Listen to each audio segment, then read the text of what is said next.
Traffickers and vendors in Grenville St. Andrews say they are in dire need of help after losing thousands of dollars in goods over the past few months for varying reasons involving transportation. Catherine Henry sends items to Trinidad and Tobago via boat weekly in exchange for other products from the Twin Island Republic, which she would then sell on the local market. This trafficker said sometime last year she lost over $10,000 in goods as the boat sank with all her items and the items of other vendors on its way back to Grenada. In another instance recently, barely recovering from last year's loss, another incident occurred, resulting in her losing most of her goods. Last year we had two losses. We the traffickers had two losses.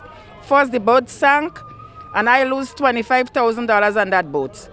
And up to now, we never hear a word about that.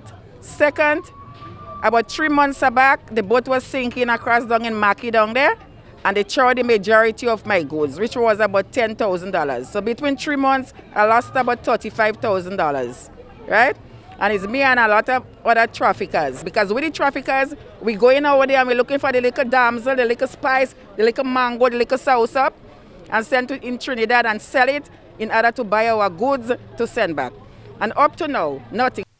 The captain and 8-member crew of the sunken ship MV Ryan F was rescued by the Trinidad Coast Guard after it ran into difficulties last August. The vessel, which is known for trafficking goods between the islands and was on its way to the port in Grenville, St. Andrew, sank shortly after departing Port of Spain. Henry said the owners of these boats informed them that placing goods on the vessels is at their own risk whenever the issue of compensation is brought up.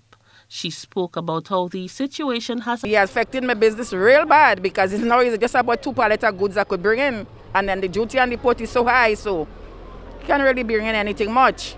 Some other traffickers, yes, some traffickers who real poor more than me. And I see them cry, and I see them suffer up to now. In speaking to Keith Joseph, owner of Rainier J, one of the weekly cargo boats used by the traffickers to do their trade, he explained that the vendors have always been advised by boat operators to have insurance coverage for their goods in case. The preferred method is a CIF, where you know your cargo is insured in case of any accident or peril at sea, or for whatever reason. But like let's say, most of them are small shippers, and I think it's it's just a cost they would bear for nothing. They see it as a waste of money. So because the bigger shippers, I mean, they know the procedure and they never have a problem with that, right? So yes, from time to time we do try to remind the customers, that it's better to get sort of insurance for your cargo. Such incidents. The vendor calls on the various members of parliament for the parish to lend. So what I would like the government to do, to try and get to us, to give us some assistance, give the traffickers some assistance to help us. I'm hoping they could lower the duty for us, so in order for we to bounce back from where we started. Them a helping hand.